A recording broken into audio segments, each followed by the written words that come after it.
Being a SBI clerk myself, I am going to tell you those 5 steps in which you can easily crack SBI clerk in your first attempt.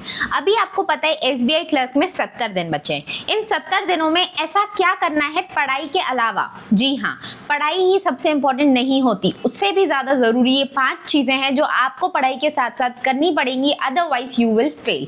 आप ही बताओ, इतने सारे लोग form भर रहे हैं, उन सब में और आप में क्या फ़र्क होना चाहिए अगर आपको सिलेक्शन लेना है? तो वो सब भी तो पढ़ाई कर रहे हैं ना, वो सब भी इंग्लिश में रोज एडिटोरियल पढ़ रहे होंगे, एडिटोरियल नहीं तो कोई बुक पढ़ रहे होंगे, ठीक है, रोज वो भी क्वांट्स के क्वेश्चंस लगा रहे होंगे, रीजनिंग के क्वेश्चंस लगा रहे होंगे, जीए वो भी पढ़ रहे होंगे। फिर आप ऐसा क्या अलग कर रहे हो जो आपको सिलेक्शन मिले और उनको नहीं मिले? तो ये 5 चीजें आपको बनाएंगी कुछ अलग, कुछ बेहतर। जिन्होंने मुझे पहले अटेम्प्ट में सिलेक्शन दिलवाया था, वही सारी चीजें मैं आपको आज बताने वाली हूँ। So hello everyone, this is Shivani Keswani, welcome back to zero YouTube channel. और आज मैं आपको बताने वाली हूँ 5 ऐसी तरीके जिनसे आप एसबीआई क्लर्क पहले अटेम्प्ट में बन सकते हो, बिना किसी प्रॉब्लम के, बिना किसी वेटिंग लिस्ट के डर से, और आप सीधा सीधा पहुंच जाओगे अपने एसबीआई के अंदर क्लरिकल की सीट पे। चलिए, पहला तरीका जो मोस्ट इंपॉर्टेंट चीज़ है, आपको डेली बेसिस पे एक लिस्ट बनानी है, एक टारगेट बनाना है। सुबह 5 मिनट देने होते हैं, सोने से उठने तक, मतलब उठने से सोने तक आपके पास पूरे दिन का एक प्लान होना चाहिए। आपको पता होना चाहिए कि आज मैं क्या क्या पढ़ने वाला हूँ। आपको लगेगा कि 5 मिनट इसके लिए क्यों खराब करूँ, शुरू करता हूँ ना डायरेक्टली क्वांट्स के क्वेश्चंस लगा लेता हूँ, रीजनिंग के पजल सॉल्व कर लेता हूँ। लेकिन नहीं, ये एक बहुत गलत स्ट्रैटेजी है। आप 2-3 दिन तक कर पाओगे, लेकिन उसके बाद आपको लगेगा कि यार अब तो पढ़ने के लिए कुछ बचा नहीं है, मैं क्या पढूं। ये सोचने में आपका बहुत टाइम जाएगा, आप लेथार्जिक फील करोगे, लेजी फील करोगे, और आपको लगेगा कि यार इतना तो पढ़ लिया, अब कल देखेंगे। इस वजह से आपको जो डायरेक्शन मिलनी चाहिए थी, जो सुबह आप एक पेपर पे लिख के अपने लिए सेट कर सकते थे, वो आप नहीं सेट कर पाओगे। इसलिए रोज 5 मिनट निकालो और लिखो कि आज मुझे क्या क्या पढ़ना है, आज मुझे क्वांट्स में कौन सा टॉपिक कंप्लीट करना है और उसके कितने क्वेश्चंस लगाने हैं, जो टॉपिक्स मैंने पहले कवर किए हैं उनके कितने क्वेश्चंस लगाने हैं, इंग्लिश में मुझे कितने क्वेश्चंस प्रैक्टिस करने हैं, कितने पैराग्राफ रीडिंग करने हैं, रीजनिंग में मुझे मिसलिनियस कितने करने हैं और पजल्स कितने करने हैं। ये चीजें सब आपके पास पेपर पे होंगी, तभी जाके आपके शेड्यूल में वो चीज आएगी। दूसरी मोस्ट इंपॉर्टेंट चीज, रात में फिर उठाओ इस डायरी को और देखो कितने चीजें आपने कवर कर ली, चेकलिस्ट बनाओ और देख लो कि हाँ ठीक है, ये वाली चीज कवर कर ली, ये कर ली। अब 70% टारगेट अगर आप कंप्लीट कर चुके हो तो congratulations, you are on the right path. आप बिल्कुल एसबीआई क्लर्क बन जाओगे।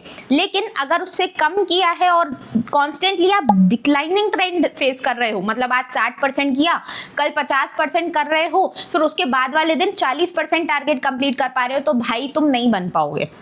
This is bitter truth, but it is a truth. तो सबसे इंपॉर्टेंट चीज क्या है कि टारगेट कंप्लीट भी होना चाहिए, और रोज रात को जब ट्रैक करोगे तो एक दिमाग में घंटी बजेगी कि कल सुबह मुझे इससे बेहतर करना है, नो मैटर व्हाट। और अगर खुद से नहीं कर पा रहे तो हमारा मेंटोरशिप प्रोग्राम आपके लिए वन स्टॉप सोल्यूशन है। आपको अगर डेली टारगेट्स नहीं लिखते बन रहा है, हम आपको टारगेट्स लिख के देंगे।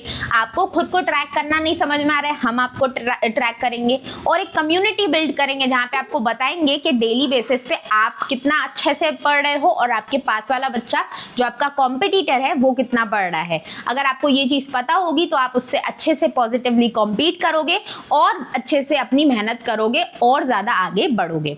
ठीक है, आ जाते हैं तीसरी चीज पे, मॉक्स देना। जब भी आपको डायरेक्शन लेस फील हो, जब भी आपको लगे कि यार मुझे समझ में नहीं आ रहा कि मैं किस में अच्छा हूँ, किस में बुरा हूँ, कौन सा सब्जेक्ट उठाना चाहिए, कौन सा नहीं उठाना चाहिए, मॉक्स दो।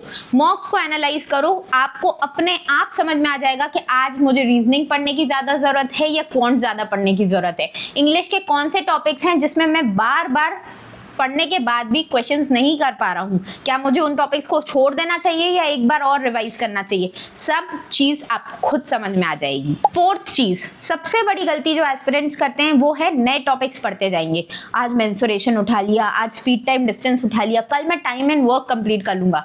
व्हाट अबाउट दोज चैप्टर्स जो आप पहले कवर कर चुके हो? उन चैप्टर्स को कौन रिवाइज करेगा? रिवाइज करने का सबसे अच्छा तरीका है डेली के 10 क्वेश्चंस लगा लो पिछले वाले चैप्टर्स के, तभी आपको चीजें याद रहेंगी, तभी वो कंसेप्ट आपके दिमाग से धुलेंगे नहीं, वरना रोज रोज वही परसेंटेज वही एवरेज लेके बैठे रहोगे। आपको खुद समझ में आ जाएगा कि रोज मैं प्लेलिस्ट चेंज करता हूँ, टीचर चेंज करता हूँ, वापस परसेंटेज पढ़ने लग जाता हूँ। भाई सिलेबस कंप्लीट नहीं हो पाएगा ऐसे, इसीलिए आगे बढ़ो लेकिन पीछे का समेटते हुए। पांचवी चीज, मोटिवेशन ढूंढते रहते हो आप, देखते हो कि ज़्यादा पढ़ाई करने से ऐसा हो जाता है, कितने घंटे पढ़ना चाहिए, इसने इतने घंटे पढ़ाई की, मुझे भी इतने घंटे पढ़ना चाहिए, इसने कैसे पेंसिल उठाई, कौन से कलर की पेन उठाई, ये सब मत देखो। मोटिवेशन आपको सिर्फ एक दिन का मोटिवेशन देगा, 2 दिन तक आपसे काम करा लेगा, लेकिन हमेशा पढ़ाई करते रहने, जिस दिन आपका रिजल्ट आए उस दिन तक पढ़ाई करते रहने के लिए आपके अंदर कंसिस्टेंसी इंपॉर्टेंट है। कंसिस्टेंट नहीं हो पा रहे हो, again mentorship is a solution. मैं अपना कोई प्रोडक्ट बेच नहीं रही हूँ भाई, खरीदना है खरीदो, बहुत सारे बच्चों को फायदा हुआ है, इसीलिए सिर्फ बता रही हूँ फॉर इन्फॉर्मेशन पर्पस। अगर आपको भी चाहिए कि भाई खुद से कंसिस्टेंट नहीं रह पा रहे हो, खुद से नहीं फील कर पा रहे हो रोज रोज अपने उस ड्रीम के लिए जो खुद से अपने पहले दिन देखा था लेकिन आज नहीं देख पा रहे हो, धुंधला होता जा रहा है, तो मेंटोरशिप इज अ सोल्यूशन। खुद से पढ़ाई हो रही है, नो प्रॉब्लम, मेरे फ्री वीडियोस ही आपको इतनी हेल्प कर देंगे कि आपका सिलेक्शन हो जाएगा।